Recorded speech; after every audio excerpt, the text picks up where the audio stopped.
할렐루야. 네, 하나님의 은혜가 저와 여러분들에게 함께 하시는 줄 믿습니다. 우리 하나님은 좋으신 하나님입니다. 우리 옆에 있는 분 앞으로 한번 그렇게만 인사합니다. 우리 하나님 좋으신 하나님입니다. 시작. 자, 우리 하나님 좋으신 하나님이십니다. 할렐루야.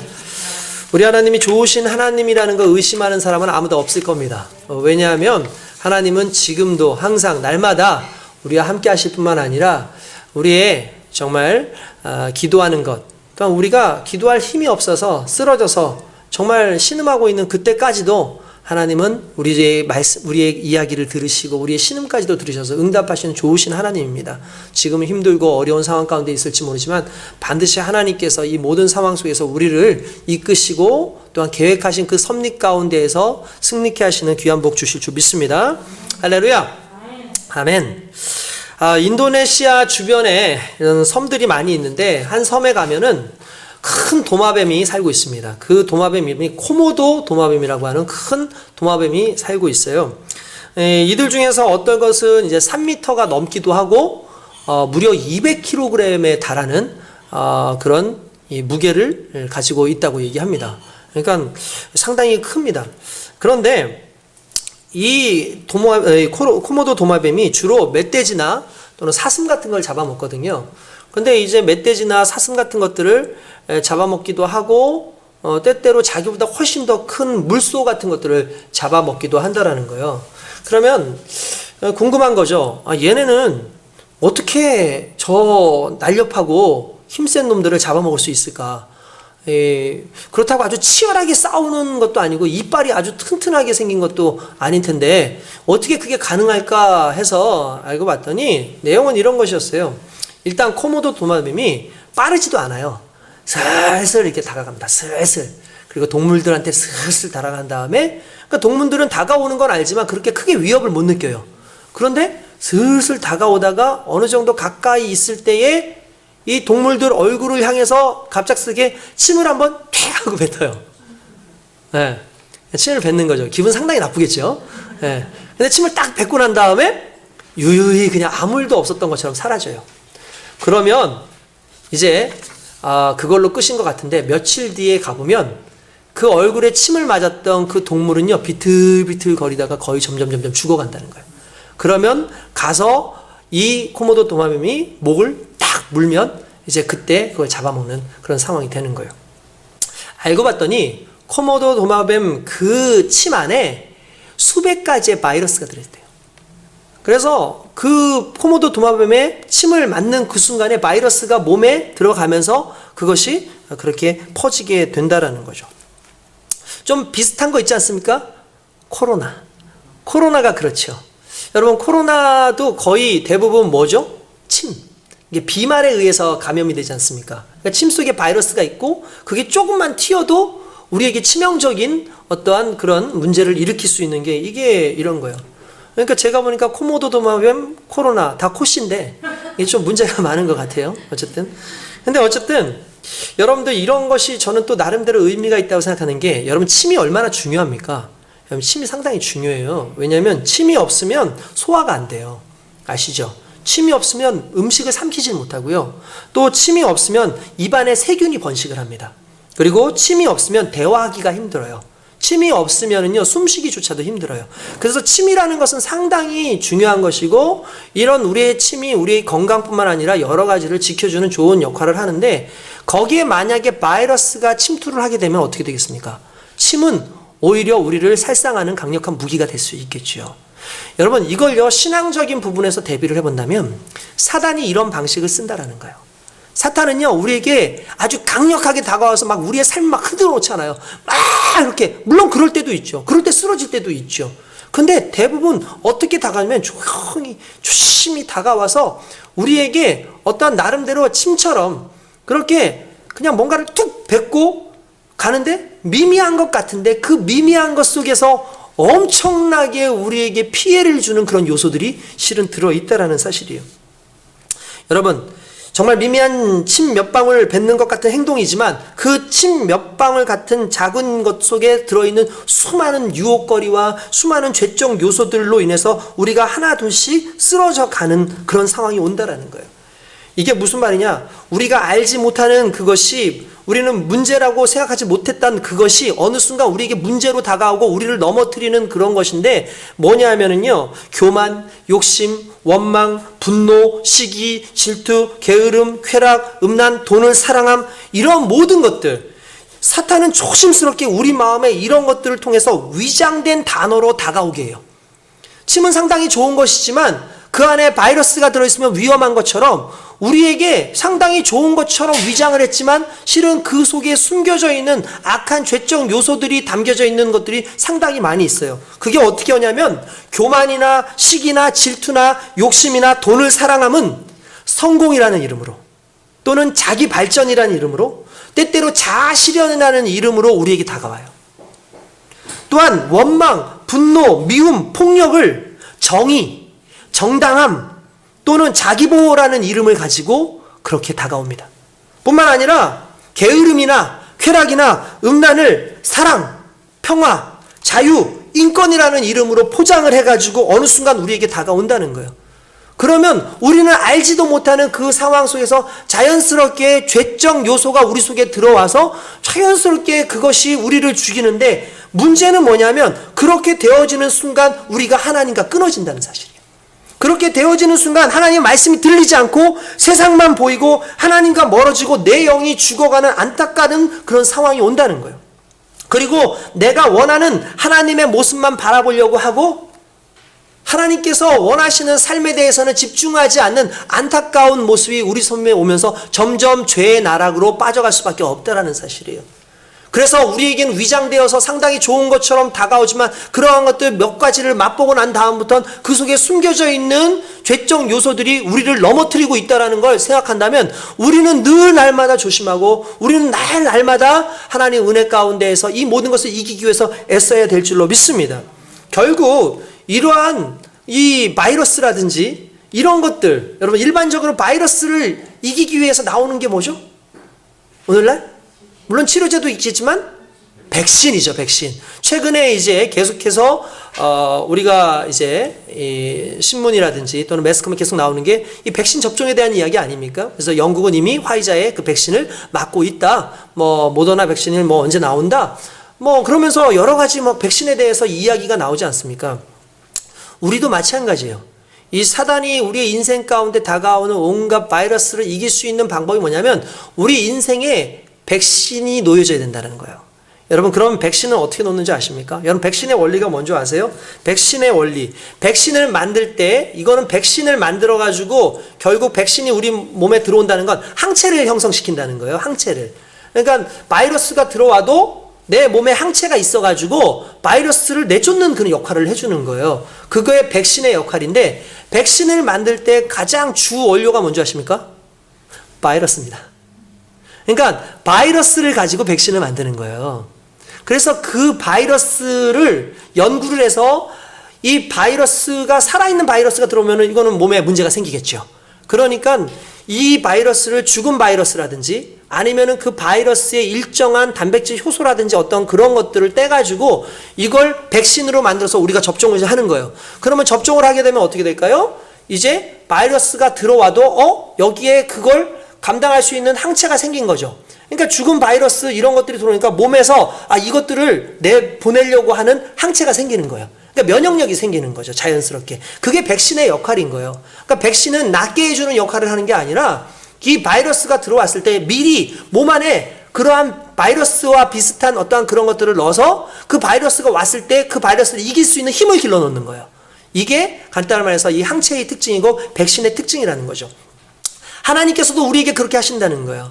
여러분, 우리 삶 가운데 고난이 오는 이유, 문제가 오는 이유, 이러한 것들이, 이러한 바이러스 같은 것들이 우리의 삶 가운데 왔을 때에 그것들을 이기게 하시기 위해서 물질적 고난도 주시고, 때때로 하나님께서 우리로 하여금 사람과의 관계 속에 고난도 주시고, 교만할 상황, 원망할 상황, 또한 욕심을 가질 상황, 분노할 상황, 시기, 질투, 게으름, 쾌락, 음란, 돈을 사랑하는 수많은 것들을 통해서 우리로 하여금 고난을 겪게 하시는 거예요. 그러면 그 고난이 우리 삶 가운데 들어오게 되면 그때 누가 역사하시냐면 하나님께서 역사하시죠. 그리스도 예수의 복음이 우리 가운데 들어오게 돼요. 그리고 그 복음으로 말미암아 이 모든 고난 가운데 능히 이기잖아요. 그러면 그 다음부터 우리에게 오는 어떠한 이러한 세상적인 바이러스도 능히 이길 수 있는 믿음의 항체가 생긴다는 거예요. 그러니까 여러분, 고난을요 그냥 안 좋은 것으로만 생각하지 마세요. 여러분, 세상에 있는 수많은 유혹을 통해서 우리가 그걸 따라갈 때 오는 이 고난들은 하나님께서 우리로 하여금 더 이상 거기에 매달려 가지 않도록 주시는 하나의 항체 반응, 백신과 같은 거라는 거예요. 그래서 여러분들, 우리의 삶 가운데 있는 수많은 고난과 어려움과 힘든 상황을 힘든 것으로 원망하고 끝날 것이 아니라 오히려 하나님께서 나로 하여금 이러한 고난과 문제와 이러한 유혹들이 다가왔을 때 이걸 능히 이길 수 있도록 하나님께서 지금 나에게 백신을 놓는 과정이구나 라고 믿고 그렇게 달려갈 때 저와 여러분들은 반드시 승리하는 온전한 인생이 되게 하실 줄로 믿습니다. 할렐루야. 여러분, 그렇습니다. 하나님께서 우리를 그렇게 이끌어 가신다라는 거죠. 그리고 그렇게 이끌어 가심으로 말미암아 고난 가운데, 부족한 가운데, 연약한 가운데 나를 세우시고 하나님의 영광을 드러내신다라는 사실이에요. 저와 여러분들 그렇게 되길 주님의 이름으로 축원드립니다. 여러분, 오늘 제가 의도적으로 실은 여러분들 그 성시를 읽을 때에 마태복음 5장에 나와 있는 팔복을 제가 읽었습니다. 그래서 심령이 가난한 자는 복이 있나니, 그죠? 이러면서 팔복에 대해서 이야기를 제가 이렇게 성시로 교독을 했어요. 근데 그 성시가 어떤 의미가 있느냐? 이거는 이런 겁니다. 내가 이 팔복에 나와 있는 이러한 것들의 특징이 뭐냐면, 너희가 심령이 가난하면 너희가 복이 있어. 가난한데 복이 있다는 거예요. 그리고 대부분 나와 있는 게 너희가 의에 줄이고 목말랐어? 그럼 복이 있어. 너희가 이래? 그럼 복이 있어. 그러니까 부족하고 연약한 부분들이 끊임없이 나오는데 뭐라고 하냐면 복이 있대요. 그러면서 나오는 내용이 뭐냐면 하나님이 채워주신다는 거예요. 근데 여러분, 이게 왜 의미가 있냐면, 우리가 우리의 삶 가운데 어려움이 생기고 문제가 생기잖아요. 그리고 우리가 부족함이 생기잖아요. 때때로 인생 가운데 두 가지가 있는데, 우리가 때때로 내려놓는 상황이 있고 때때로 부족함의 상황이 거칠 때가 있어요. 내려놓는 거는 어떤 의미죠? 내가 스스로 낮아지는 거죠. 순종하는 것을 내려놓는 거라 그래요. 근데 부족함이라는 건 어떤 거예요? 내가 부족해지는 게 아니라 타에 의해서 어쩔 수 없이 부족해지는 거예요. 그렇죠. 내가 열심히 일을 하고 애쓰고 노력하면 내가 탈진될 수 있죠. 내가 돈을 흥청망청 쓰거나 누군가가 내 돈을 가져가게 되면 난 가난해질 수밖에 없어요. 내가 열심히 뭔가를 이렇게 했지만 그러나 여러 가지 상황 속에서 내가 안 되어지는 그런 상황이 올 때가 있죠. 그때 우리는 결핍 또는 절망, 부족함이라는 단어를 쓴다라는 거예요. 근데 성경에는 뭐라고 그것을 표현하냐면은, 이러한 부족함과 결핍은 하나님을 담는 공간을 만드는 과정이다. 곧 비어짐이라는 거, 사라져 간다는 거, 고난당하고 있다라는 건, 그래서 내가 필요로 하는 것이 사라져 가고 있다라는 건 오히려 그 안에 하나님을 담는 놀라운 공간을 만드는 과정이라는 거예요. 저와 여러분들이 이 말씀 속에서 하나님의 은혜를 온전히 누리길 주님의 이름으로 축원드립니다. 오늘 본문에 한 사람이 등장을 합니다. 그가 누구냐면 바로 야곱입니다. 우리는 야곱을 너무나 잘 알지요. 이 야곱은 어떤 사람이었을까? 성경에 최초에 나오는 그 야곱에 대해선 뭐 긍정적인 부분으로 나오지는 않았던 것 같아요. 게다가 이 야곱이라고 하는 사람은요, 어떤 인생의 매력이 그렇게 크게 있었던 사람이 아니에요. 별로 그렇게 특출한 것도 없었고 부족한 덩어리였던 것 같고, 남자로서도 그다지 매력적이지가 않았어요. 그러니까 남성성이 많이 좀 떨어졌던 것 같아요. 항상 아버지의 눈에는 형의 뒤에 가리워진 존재였죠. 그래서 이삭 같은 경우에는 야곱보다는 누구를 더 사랑했냐면은 에서를 더 사랑했어요. 그래서 에서를 더 이뻐하고, 심지어 이 에서에게 모든 장자권과 함께 모든 걸 다 물려주려고 했을 정도였으니까, 그만큼 야곱은 그렇게 크게 뛰어난 어떤 무언가를 보이지도 않았고 잘 드러나지도 않았던 사람이라는 걸 알 수 있죠. 그러니까 그가 정법으로는, 정당한 방법으로는 도저히 아버지로부터 무언가를 받을 수도 없고 자기의 혜택과 자기의 이권을 주장할 수 있는 상황이 없는 그런 사람이 야곱이었다는 거예요. 그러다 보니까 어떻게 합니까? 하나님께서 애초에 주시기로 하셨던 그의 장자권을 얻기 위해서 아버지를 속이죠. 그리고 형을 속여서, 그리고 그렇게 장자권을 자기가 뺏어갑니다. 중요한 건 이 장자권을 받고 난 다음에요, 어떻게 됐냐면 나중에 에서가 와서 보니까 아버지의 그 축복 기도를 야곱이 받은 거예요. 몰래 에서인 척 해가지고. 그러니까 형이 어떻게 합니까? 이 동생을 죽이려고 하죠.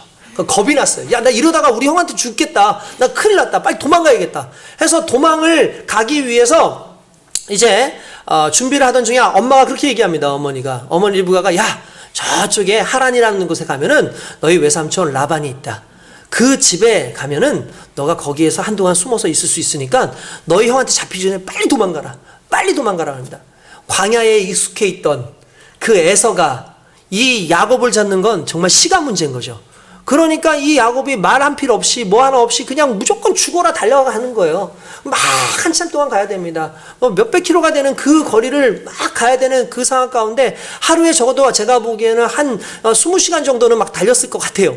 다 걸었을 것 같아요. 왜냐하면 베델까지 가는 데만 해도 거의 80km 정도가 걸리는데 이 브에세바에서 저 하란까지 가는 그 거리가 엄청나게 멀었을 거거든요.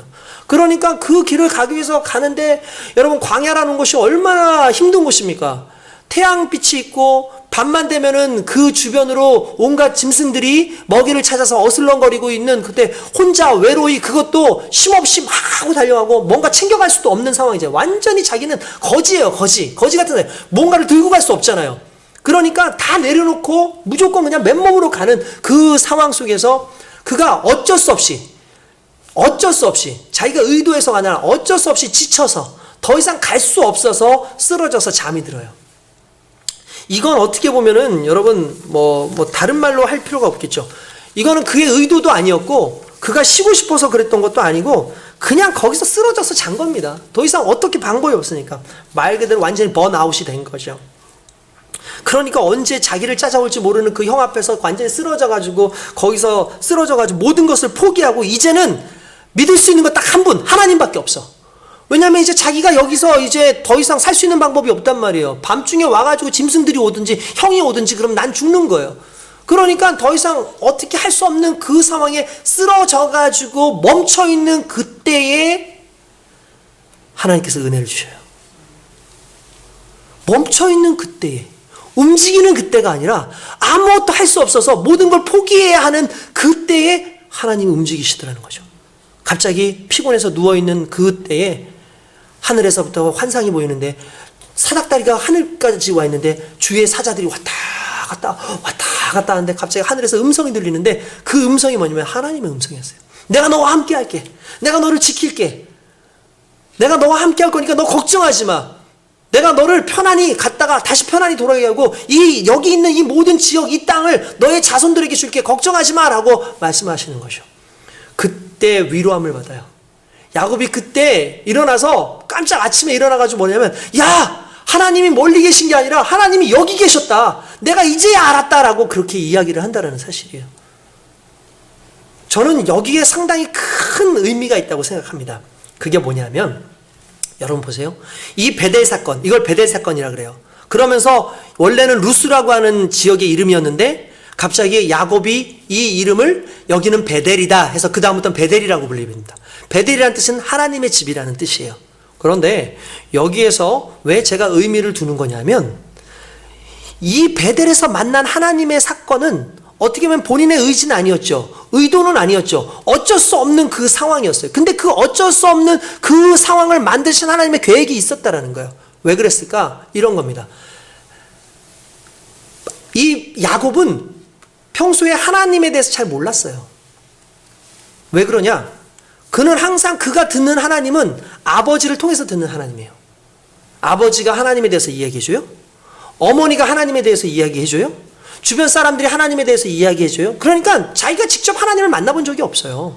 그러니까 항상 하나님이 이렇게 하셨어. 하나님이 이렇게 하셨어. 아버지가 간증하고 엄마가 간증하는 거 항상 들어왔겠죠. 그러니까 실제로 자기의 믿음의 중심 속엔 그런 게 없었던 거예요. 심지어 제가 보기에는 그가 그 형 몰래 장자권을 받은 거 그것도 제가 보기에는 자신의 의지는 아니었을 수 있다라는 그 생각을 해요. 왜냐하면 이 장자권을 받아봤자 그렇게 크게 자기에게 도움될 게 없어요. 현실적으로. 왜 그러냐면 결국은 아버지의 모든 재산 누가 가져갔어요? 에서가 다 가져갔어요. 또한 아버지의 모든 것들 다 에서가 가져갔는데 이 장자권이라는 건 결국 뭐냐면 야곱에게 있어서 장자권은 제사할 수 있는 권리예요. 예배권인 거예요. 예배권. 그러니까 예배 드릴 수 있는 이 아버지의 그 축복의 통로를 연결해가는 그 예배의 권리를 가져가는 거예요. 그러니까 실제로는 우리가 그냥 평소에 보는 거면 아무것도 아닌 것 같은 거야. 그나마 영적으로는 상당히 의미가 있는데, 그러니까 야곱은 솔직히 자기가 뭐 믿어가지고 그렇게 했다기보다도 아마 그 어머니가 야 빨리 들어가서 네가 대신 받아, 네가 대신 받아 이렇게 얘기하는 거 받은 것 같아요. 왜 그러냐면 결국 하나님께서 이렇게 말씀하셨거든요. 큰 자가 작은 자를 섬길 것이다.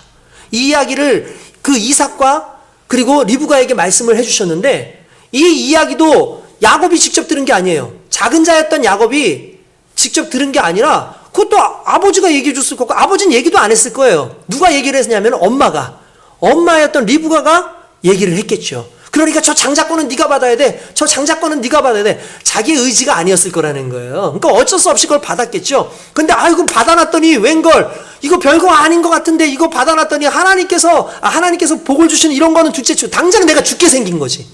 에서가 나를 죽이려고 그러고 나를 막 죽이겠다고 지금 쫓아오고 있고. 왠 줄 아십니까? 이 아버지가 야곱한테 다 축복을 주고 난 다음에 뒤늦게 에서가 왔어요. 아버지 저 축복해 주세요. 응? 무슨 소리야? 내가 분명히 에서라 그래서 다 축복을 줬는데? 생각해보니까 누가 에서로 변장해서 온 거예요? 야곱이 온 거예요. 야, 요놈이 내 복을 받았구나. 이런 괘씸하네. 그래서 아버지한테 얘기합니다. 아버지 그러면 남은 거라도 주십시오. 그러니까 너는 동생을 섬길지어다. 화딱지가 나요 안 나요? 화났겠죠? 내가 이놈을 그냥 두지 않겠다, 죽여버리겠다가 하는 그 순간에 야곱은 줄렐랑을 친 거예요. 그리고 그가 도망을 치다가 베델이라는 곳에서 누구를 만나요? 하나님을 만나요. 할렐루야. 아멘. 여러분, 장자권이 이루어진 거예요. 장자권이 이루어진 거예요. 결국 하나님을 만나는 놀라운 역사가 일어났잖아요. 근데 이게 왜 중요한지 아십니까? 아브라함의 하나님, 이삭의 하나님이 이제 야곱의 하나님이 되는 순간이에요. 이전까지는 이삭 아버지의 하나님이었어. 이전까지는 아브라함의 하나님이었고 리브가의 하나님이었는데, 그 베델의 사건 이후 그 부족함을 경험하고 결핍함을 도망하고 그 고난을 경험하고 도망가야 되는 그 순간에 이제는 남의 하나님이 아니라, 내가 전해 들은 하나님이 아니라 내가 직접 만난 나의 하나님을 발견하게 됐다는 거죠. 여러분, 이게 오늘 우리에게 중요한 부분이라는 거예요. 결국 하나님께서 우리에게 고난을 왜 주시냐? 왜 우리를 빈털터리로 만들고 왜 우리가 의지하고 있는 수많은 것들을 다 던져놓게 하느냐? 결국 그걸 통해서 하나님을 만나게 하시는 거예요. 그걸 통해서 하나님이 나의 주인이시고 하나님이 나의 모든 것이라는 걸 알게 하는 거죠. 결국 이 사건으로 말미암아 야곱이 변화돼요. 그리고 고백하는 거죠. 야, 내가 지금까지 하나님이 나와 함께 하신지 몰랐다. 내가 이제서야 그걸 알았다라고 창세기 28장 16절에 나와 있잖아요. 야곱이 잠이 깨어 이르되 여호와께서 과연 여기 계시거늘 내가 알지 못하였도다 라고 얘기한다는 거예요. 무슨 말입니까?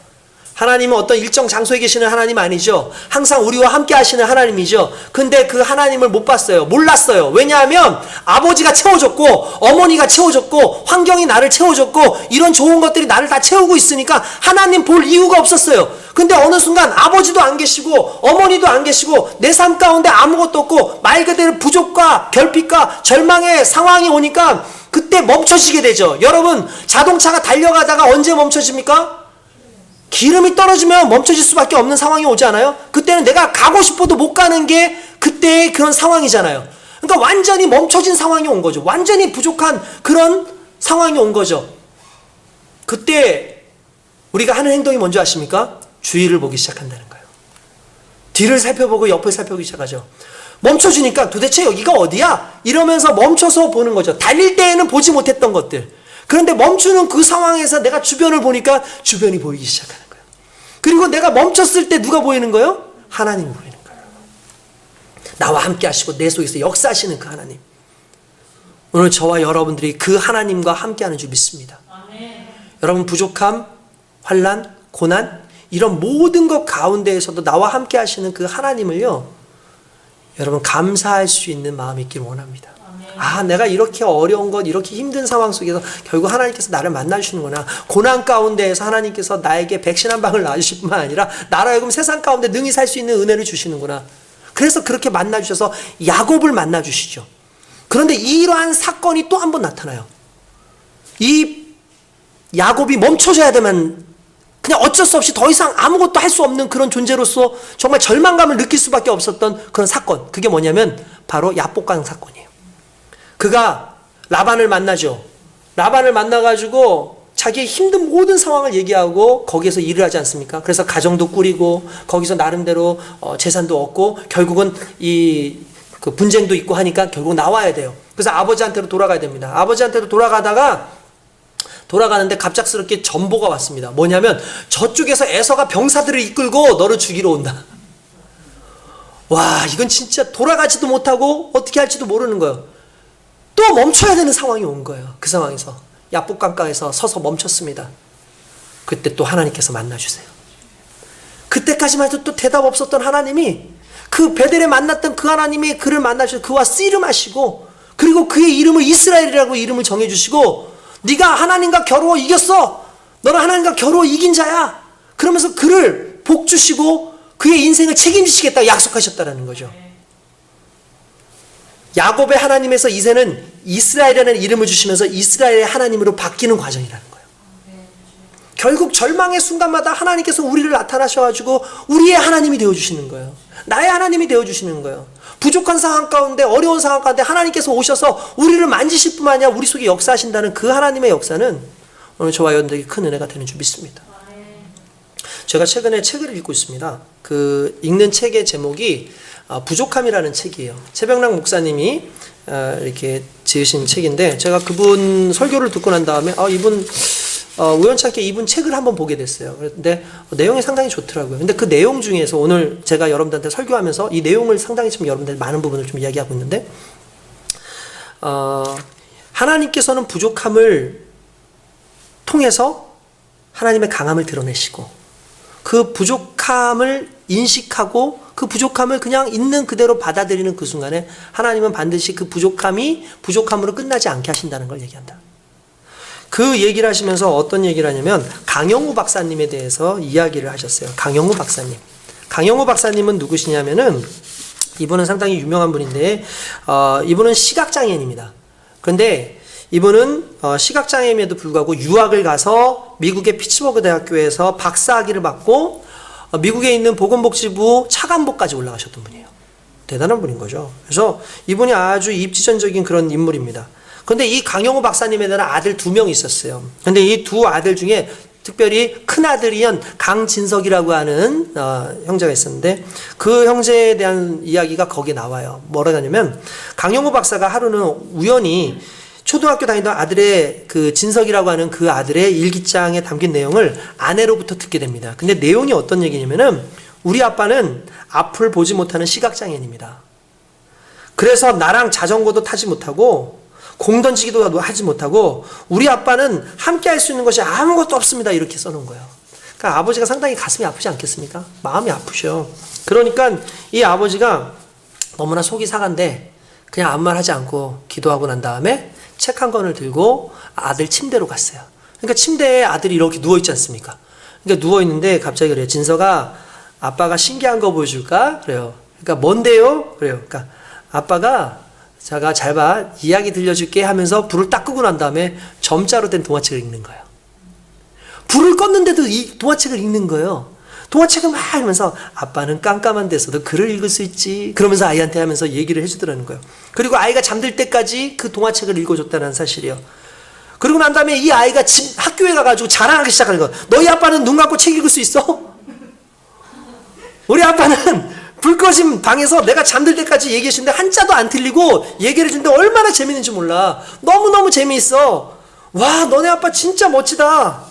애들이 입을 다물지 못하고 바라보는 그 친구들의 부러움의 눈빛을 다 한 몸에 받으면서 아이가 너무나 행복해 하더라는 거예요. 그러니까 이 강영우 박사는 오히려 자신의 그 부족함으로 인해서 얻게 되어진 그런 것을 아이에게 사용하면서 오히려 장점으로 활용을 했던 거죠. 그리고 나서 이 아이가 어느 정도 이제 나이가 들어서 대학을 가게 됐습니다. 대학을 가게 됐는데 이 대학을 가게 되면 여러분들 대학 시험을 볼 때 우리는 시험 같은 걸 보잖아요. 근데 미국도 물론 시험이 있는 데가 있는데 특별히 가장 중요하게 여기는 게 뭐냐면 에세이예요.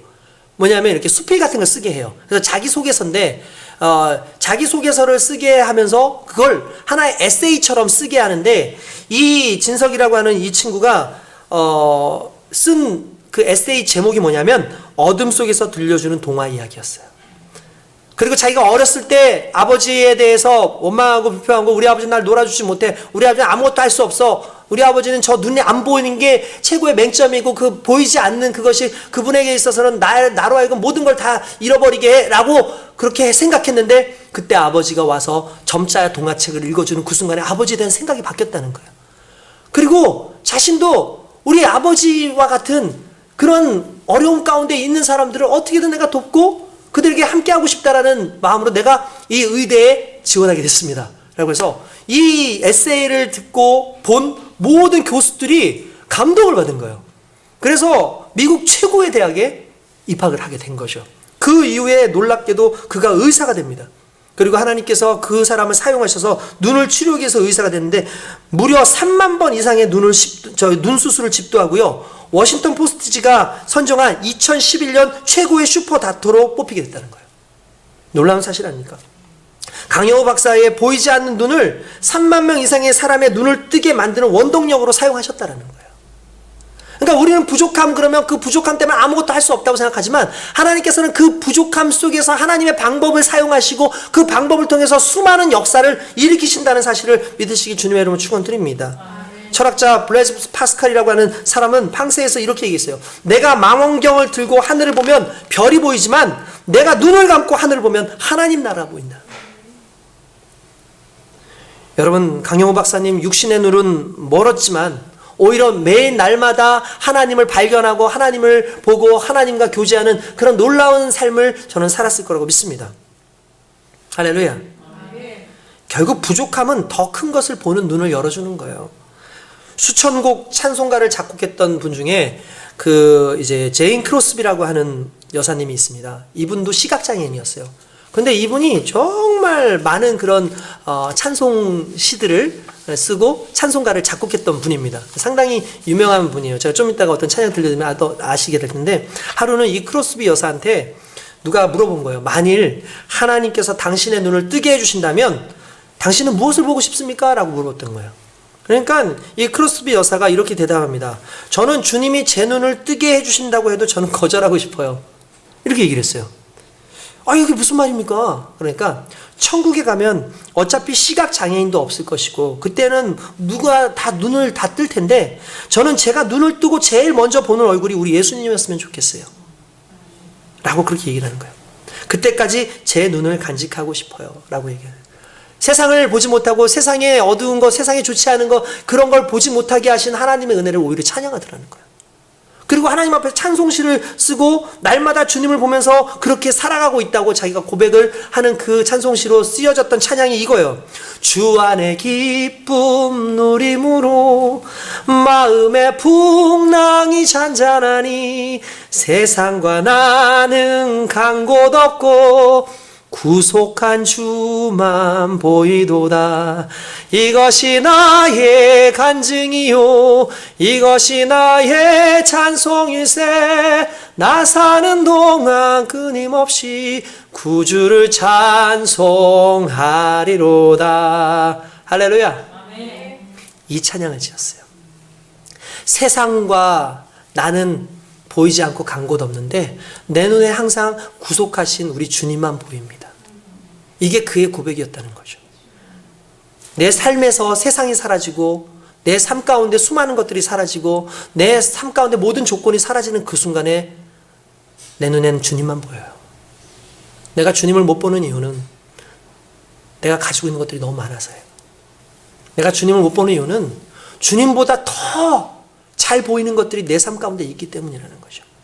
그래서 하나님께서 비우시는 과정, 하나님께서 내 삶 가운데 하나씩 없애시는 그 과정이 결국 하나님 보시기에는 너무나 우리를 위한 좋은 방법이라는 거예요. 하나님을 발견할 수 있는 가장 귀한 방법이라는 거죠. 저는 오늘 저와 여러분들이 그러한 하나님을 경험하는 시기에 있다고 생각합니다. 이 코로나로 인해서 정말 뺏어간 것들이 얼마나 많습니까? 이 코로나로 인해서 저는 아는 지인도 돌아가셨어요. 이 코로나로 인해서 제 삶 가운데 물질적인 부분도 많이 날아갔어요. 코로나로 인해서뿐만 아니라 수많은 상황 속에서 저를 힘들게 하는 것들이 많이 있었어요. 근데 그 힘들게 하는 상황 속에서 오히려 기도하게 하시고 오히려 힘들게 하는 그 상황 속에서 다른 사람, 물질의 하나님이 아니라 이런저런 하나님, 이런 어떤 상황 속의 하나님이 아니라 전병훈의 하나님, 나의 하나님, 우리의 하나님을 발견하는 좋은 시간이 되었다는 사실. 저는 그것이 너무나 감사합니다. 오늘 이 말씀의 제목처럼 우리가 언제 하나님을 발견할 수 있겠습니까? 결국 멈췄을 때, 내 인생 가운데 많은 것들이 사라졌을 때, 내가 부족함이 느껴졌을 때, 또한 내 삶 가운데 하나님을 바라보는 시야를 가리고 있던 수많은 것들이 다 놓여지고 남에 의해서가 아니라 내가 직접 하나님을 만나야만 되는 그 절대절명의 상황 속에서 하나님을 발견할 수 있다는 거죠. 여러분들 힘드십니까? 지금이 하나님을 볼 수 있는 좋은 기회입니다.